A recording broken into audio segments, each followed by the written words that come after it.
Gano'n ka nahirapan in terms of training or have you done training before ka sumabak sa movie na ito? Hindi, wala akong training na in-undergo dati kahit sa eskwelahan kasi player ako kaya hindi ako nag-CAT at saka nag-CMT. First time kong na-encounter yung mga ginawa namin. Mahirap sa katawan, masakit yung mga drills, yung obstacles, kaya chuchu ng mga pinagawa sa amin doon. Lalo po umuulan, maputik, makate, madumi, laputan. Yun lang yung hirap. Minimal lang naman. Pero masaya kasi namin ginawa. Kaya hindi din namin masyadong nila. Thank you. And so, sa cast din, you also had military experience. Yung mga kasama dun sa military camp or first time yun bang to play as a role sa sundalo? Ako first time. Yun yan. Ang last question will be from sa akin. May bonus question naman yan. Oo. Si Carlos military. Opo, military po. Pero I played the military na po sa Tecate Occidental. And nag-CAD ako tsaka ROCC nung high school college. Pero na-overcome ko yung takot ko sa heights, pero yung takot ko sa putok, hindi pa rin mawala eh. So, yun lang. Ngayon, may sasabihin nyo, guys? Wala, hindi naalala ko lang yung takot ko sa putok. Kasi talagang ayaw niyo magpaputok ng baril dun sa mga eksena dun saan. Hindi niya po kaya magpaputok. Nagpaputok.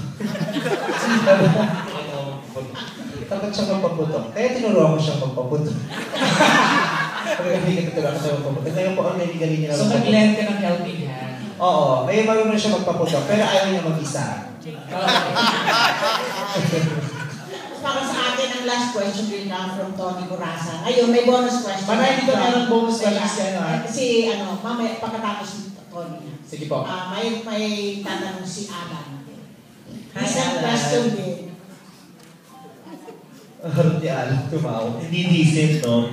After nung pasabog na admission kanina ni Tito Eddie, di ba sabi na rin ni Vice, kami na wala, huwag na magpaka-comment, di ba Vice? Gusto ko tanongin yung mga lalaki kung sila rin ba ay nagkaroon ng ganong experience kung kabataan nila. Kasama ba ang aamin?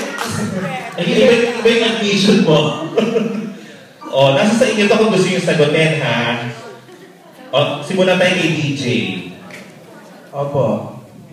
Ay, bongga! Kaya talagang ma-experience yun, then masaya. Ay, bongga! Ay, mas bongga! Mas bongga yung sagot! Ayan, kabugal na sagot. Okay, next up.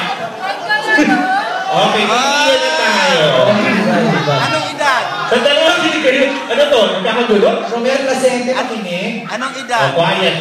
Makita kay Ian. Okay, may hindi pa ako mga nararanasan sa mundo. So alam mo na. Kahit nung bata ka, Ian, walang gano'n. You wanna try? You wanna try? Go, Carlos. Sabi ko, kawawa ka naman bro. Ikaw lang pala hindi. Bongga! Diba? Carlos, kailan ka bata ka ba yun? Bata pa ako nun. Parang dito Eddie, mahilig rin mag-try. Ay! Bongga! Okay. At least honest ha. Bongga kayo dyan. Hinga natin ng reaction si Vice.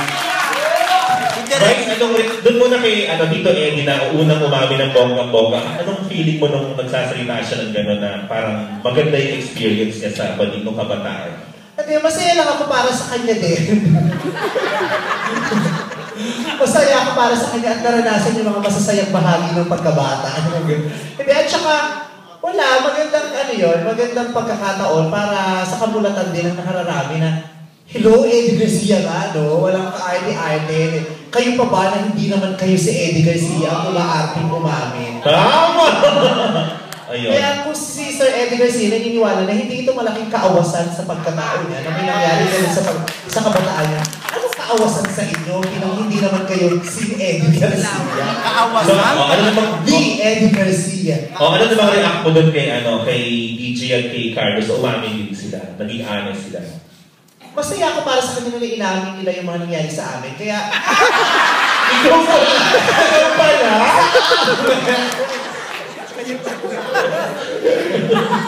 Kaya honestly, masaya ako para sa kanila. At para din sa mga baklang kasama nilang ginawa yun. Kasi na-deny. Diba? Kaya... ano naman masasabi ko kay Kia na wala pa raw experience? Ano ba, Vice, naniwala ka ba na ang lalaki, tunay na lalaki, hindi nababawasan ang kanyang pagkalalaki kahit na magkaroon siya ng experience sa...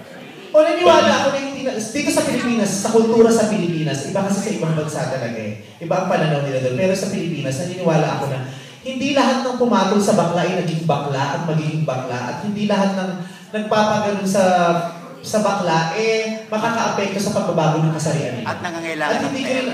Ano po? Yes now, yes. Oo. At hindi rin naman lahat nagpapaganon lang para dahil kailangan ng pera. Yung iba talaga umibig na rin. Wow! At ako naman, though never pa ako Huwag kang mag-declare. sabihin ako.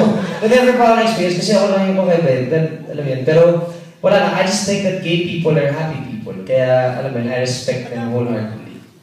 So, meron bang namimiss si Kian, Vice? Ano ba? May namimiss ba si Kian sa hindi niya pagkakaroon ng experience ayon sa kanya? Yung experience lang mismo, na-miss niya, pero nakakabawi din naman siya sa ibang bagay. Kaya, at saka hindi rin naman natin kailangan idikta sa mga lalaki na, oy, ang arte mo, kailangan magpagano ka sa bakla. Kasi choice din naman nila yon. At karapatin din naman nila kung gusto nilang umamin o hindi kasi katawan at pag-iisip nila yun. Tama ka naman. Ikaw naman, kung sa kasi di ba sa movie parang dali-dali ka makipag-alikan kay Nikki. Sa totoong buhay ba, pare, meron kang ganun experience na babae naman, nakahalikan o nakatalik na babae, may ganun ba? Kahiya-hiyaman para sa sarili ko. Joke lang. Totoo, meron na may... Naka-sex? Hindi sex. Hindi ko napasok, promise. Hindi, kiss. Yung kiss na gano'n, trinay ko kasi nagka-girlfriends ako dati. Marami, ilan? Pangilan-ilan, lampas isa lang, ang 4, gano'n diba? Tinatry ko humalik, pero hindi ko na talaga kaya pagkatapos na nung halik. Oo. So wala ka na sex? Wala talaga. Buti na lang wala. Nasuka ka rin?